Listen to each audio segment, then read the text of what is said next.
Assalamualaikum, salam sejahtera, salam Ramadan dari Stadium Majlis Perbandaran Selayang.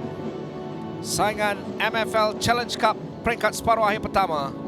Pertemuannya akan menemukan pasukan Kelantan yang akan bertindak selaku tuan rumah. Kelantan TRW berdepan dengan pasukan Penang FC. Obilo dan juga Stefano Bruno menjadi tumpuan. Ke belakang, peluang bagi pasukan Penang. Saya bicarakan Stefano Bruno berada di posisi terbaik untuk membuka tirai jaringan menewaskan Nazwa seawal minit kedua perlawanan. Ya, aturan sepakan melalui corner ini cukup baik dan kalau kita lihat balik Dylan menghantar bola di kawasan depan dan ya ada satu tandukan flick daripada TC Kipri dan kalau kita lihat balik Stefano Bruno tidak duduk dalam satu kawasan, pergi untuk attack bola itu dan ya satu tapping yang mudah untuk mendapatkan jaringan yang pertama untuk pasukan Penang. Ataupun set piece cari di bahagian tengah, tandukan dan itu dia.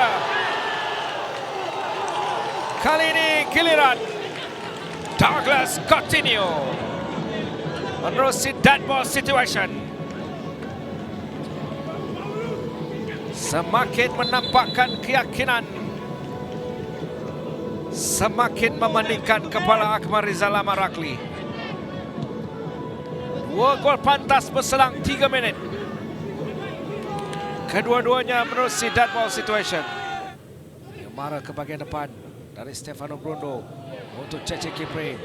Penang terus menekan. Fido Saidi berkembang ke depan, namun tak sampai dari Douglas Coutinho. Cuba terus.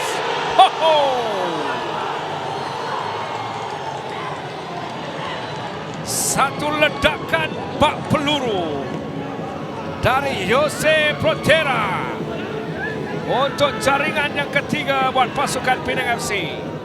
Dan ini satu hasil yang cukup baik. Percubaan daripada Putria di kawasan luar kotak penalti. Tamparan pertamanya cukup baik untuk mengadakan ruang dia membuat percubaan ini. Dan ya, cari ruang di kawasan Papus dan mendapatkan jaringan yang baik pada malam ini untuk jaringan yang ketiga. Masih lagi Albert Kang menanti-rakan. Rakesh leret cantik mencari Azam, hantar ke depan. Tandukan, susulan dan jaringan pertama untuk Kelantan yang dihasilkan oleh Azwan Arifin. Satu kesilapan dan itulah kali pertama Kelantan datang dengan serangan berbahaya yang membuahkan hasil untuk jaringan yang pertama minit ke-22. Ya, disebabkan melakukan perkara yang sama 3-4 kali sebelum ini, tetapi kali ini crossing yang lebih dekat dan dilakukan oleh Azam Aziz, satu crossing yang cukup baik. Albert Kang antara 1-2. Kelantan terus mengasak. Rakesh hantar ke tengah, tampanan dari Albert Kang. Percubaan jaringan yang kedua untuk meletakkan Faris Izam selaku penjaring kedua buat pasukan Kelantan. Sentuhan satu touch, 2 touch yang dilakukan oleh mereka dan ya sekali lagi Emrakis yang mencipta ruang ini untuk mendapatkan jaringan melalui Faris. Tetapi ada tamparan daripada Albert Kang untuk membuat assist kepada Faris dan ya satu percubaan kaki kiri di kawasan Papus untuk menewaskan Ramadan untuk jaringan yang kedua untuk pasukan Kelantan. Albert Kang bergerak secara solo. Percubaan dari Albert Kang. Masih dalam permainan Nicholas Sanzo. Percubaan tampanan dari Ramadan. Kesibukan melampau melayan lawatan demi lawatan dari pemain-pemain Kelantan. Ya, 2 percubaan dalam masa 2 minit. Yang pertama melalui Albert Kang menggunakan kaki kiri, cuba membuat sepakan lencongan tetapi dapat dibaca oleh Ramadan. Dan bila bola itu pergi di mana kedudukan Enzo, sekali lagi Enzo cuba membuat percubaan melalui shooting yang baik untuk mendapatkan percubaan on target. Dan sepakan penalti untuk Kelantan.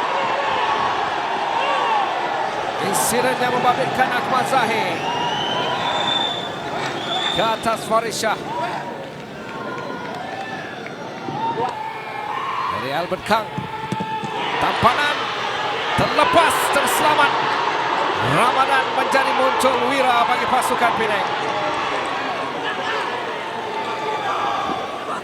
Ya, pembacaan yang baik daripada Ramadan. Tetapi kalau kita lihat balik kedudukan Albert Kang, agak mudah juga Ramadan untuk membaca di mana sudut yang akan ditendang ataupun disepak oleh Albert Kang untuk mendapatkan jaringan melalui sepakan penalti ini. Azam agak sedikit ke bawah untuk bertahan. Dylan depan dengan Faris Shah, masih lagi Dylan, hantar ke depan, peluang bagi pasukan Penang untuk Syami, datang dari belakang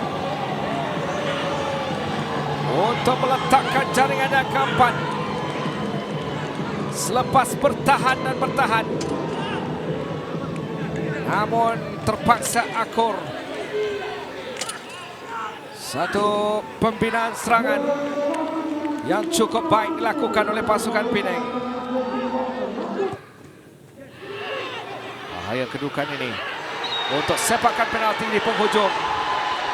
Insiden membabitkan Azam Aziz. Aksi gerak perlahan. Bagaimana dari belakang dia datang. Sedikit sentuhan. Pastinya berkelebihan. Untuk Izzat Zikri.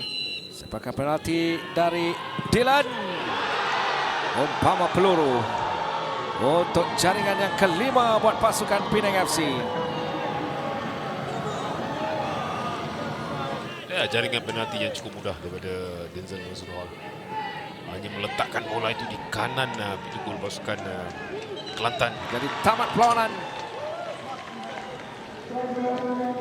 dengan berbagai cerita menarik yang dapat kita saksikan di Selayang pada malam ini. Separuh akhir yang pertama Challenge Cup, Kelantan TRWFC 2, Penang FC 5.